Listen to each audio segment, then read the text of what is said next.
Listen closely, because we're about to hear the story of the Frog King, or Iron Henry, a lonely princess, a lost golden ball, and a surprising promise to a talking frog. Will she keep her word?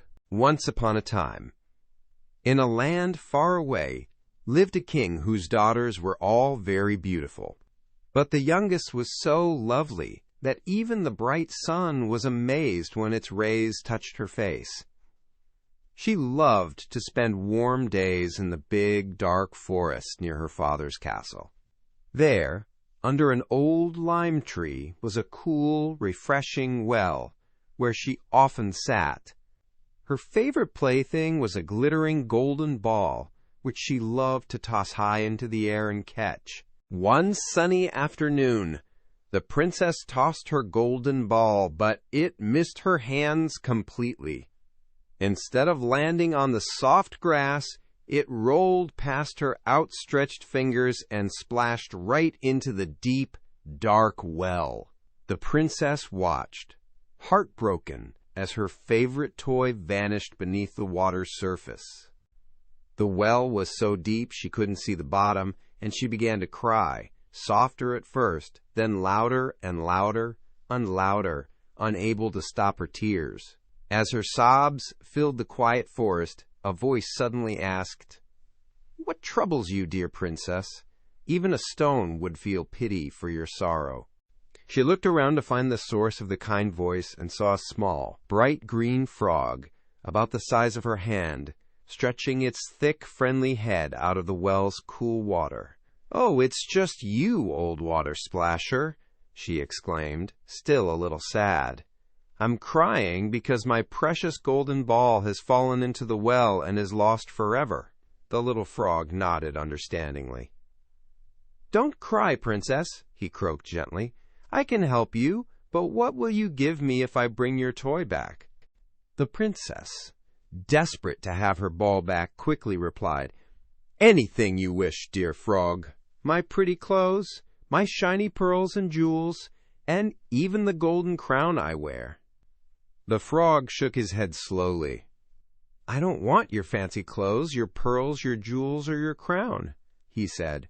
"But if you promise to love me and let me be your companion and playfellow, if you let me sit beside you at your little table, eat from your tiny golden plate, drink from your small cup, and sleep in your soft little bed, then I will fetch your golden ball." "Oh, yes, I promise you everything you wish," the princess eagerly declared, barely thinking. Secretly, she thought, "What a silly frog! He lives in the water and croaks all day. He could never truly be a companion to a human." But the frog, having received her promise, put his head into the water and sank down. In just a short moment, he swam back up, holding the glistening golden ball gently in his mouth before dropping it onto the grass near her. The princess was overjoyed to see her precious plaything again. She quickly picked up her ball and, with a laugh of delight, turned and ran away. "Wait, wait!" the frog called after her, his voice a series of sad croaks. "Take me with you! I can't run as fast as you can." But his pleas were lost to the wind.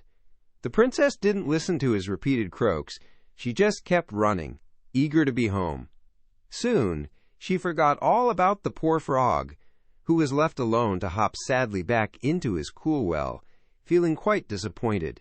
The very next day, as the princess sat at the grand dining table with her father the king and all the noble courtiers eating from her little golden plate, a soft splish-splash sound came from the marble staircase.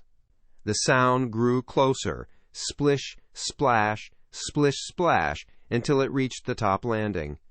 Then a gentle knock echoed at the dining room door. A voice, clear and earnest, cried, "Princess, youngest princess, open the door for me." The princess's heart pounded. She ran to see who it was, and there, sitting right outside, was the little green frog. Startled, she quickly slammed the door shut and hurried back to her seat, her face pale with fright. The king, a wise and observant man, noticed how quickly her heart was beating. "My child, "What frightens you so?" he asked gently.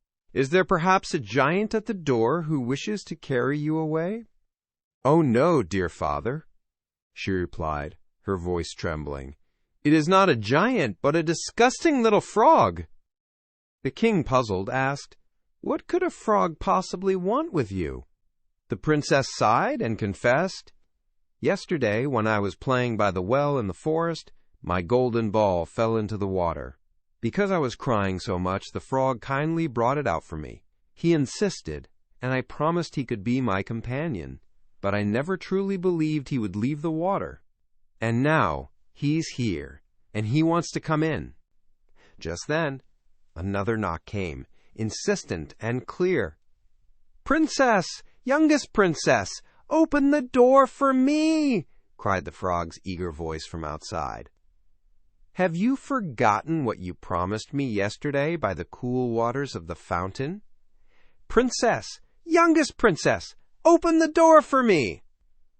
The king, hearing this, turned to his daughter with a serious look. "My child," he said firmly, "that which you have promised you must now fulfill. Go and let him in," reluctantly. The princess walked to the door and opened it. The little green frog hopped inside and with small, determined leaps followed her, step by step, all the way to her chair at the table. Once there, he looked up at her with his big, friendly eyes and croaked, "Lift me up beside you." The princess hesitated, her distaste clear, but at last the king gave a gentle but firm command with a nod. So, with a sigh, she lifted the tiny frog and placed him on her chair beside her. Then, always wanting to be closer, the frog asked to be on the table. Once he was on the table, the frog cheerfully suggested, "Now, push your little golden plate closer to me so we can eat together." The princess did as he asked, her movements showing her clear reluctance, but she obeyed her father's wishes. The little frog devoured his food with great pleasure, but the princess found it hard to eat a single mouthful, her appetite gone. Finally, after enjoying his meal, the frog announced, "I have eaten and I am satisfied. Now I am tired. Carry me into your little room and make your soft little silken bed ready, and we will both lie down and go to sleep." The king's daughter's eyes filled with tears again. She was terribly afraid of the cold, slimy frog, whom she truly did not want to touch, and now he wanted to sleep in her own beautiful, clean little bed. But her father, the king, grew angry with her hesitation. He said with a stern voice, "She who helped you when you were in trouble should never be despised by you later." His words were clear. A promise made must be a promise kept, no matter how difficult. So, with a deep breath and 2 trembling fingers, she picked up the little frog and carried him upstairs to her room, placing him gently in a corner. But when she was finally in her soft bed, he hopped over to her. "I am tired," he said, his voice soft. "I want to sleep, just as you do. Lift me up, or I will tell your father." At that, the princess became terribly angry. With all her might, she picked him up one last time and threw him against the wall, exclaiming, "Now you'll be quiet, you odious frog." But instead of falling with a thump, something magical happened. When he landed, he was no longer a slimy frog, but a handsome young king's son, with noble features and beautiful, kind eyes. Astonished, the princess stared at the transformed prince. He smiled gently and told her his story. A wicked witch had cast a spell upon him, turning him into a frog and trapping him in the deep well. Only a kind-hearted princess, who would promise to be his companion and share her life with him, could break the enchantment. He thanked her for unknowingly ending the wicked spell. Happily, he then told her that by her father's will he was now her dear companion and husband, and that tomorrow they would travel together to his kingdom. Filled with wonder and joy, they both soon fell asleep, dreaming of their bright future. The next morning, as the sun gently awoke them, a magnificent carriage arrived. It was pulled by 8 strong white horses, each wearing beautiful white ostrich feathers on their heads and harnessed with shining golden chains. Behind the carriage, standing tall and proud, was the young king's loyal servant, Faithful Henry. Faithful Henry had been utterly heartbroken when his master was turned into a frog, and in his immense sorrow he had 3 iron bands placed around his heart to keep it from bursting with grief. This splendid carriage was sent to carry the young king and his princess to his wondrous kingdom. Faithful Henry helped both the prince and princess into the grand carriage, then took his place at the back, his heart overflowing with joy at his master's freedom. As they journeyed along the winding road, the prince suddenly heard a loud cracking sound from behind them, as if something had broken. Concerned, he turned and called out, "Henry, is the carriage breaking apart?" Henry, his face alight with happiness, replied, "No, my master, it is not the carriage.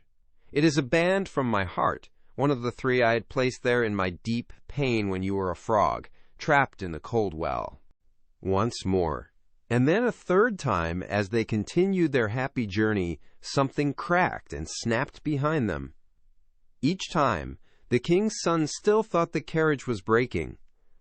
But each sound was just another iron band. They were springing from the brave heart of Faithful Henry, who could barely contain his immense joy because his beloved master was finally free from the wicked spell and was now so wonderfully happy. And so the prince and princess rode to his kingdom, ready to begin their new life together, having learned valuable lessons about promises and inner kindness. This wonderful story teaches us a very important lesson. Promises are meant to be kept, no matter how small or strange they might seem. It reminds us not to judge others by their outer appearance, because true kindness and beauty often shine from within. The little frog, despite his slimy skin, embodied a loyal and good heart, and in the end, love and honesty always lead to happiness and wonderful surprises. So always be true to your word, and remember that real magic lies in seeing the good in everyone. Ever dreamed of being the hero? Now you get to be the star. Your adventure starts at TalesMio. Visit talesmio.com now.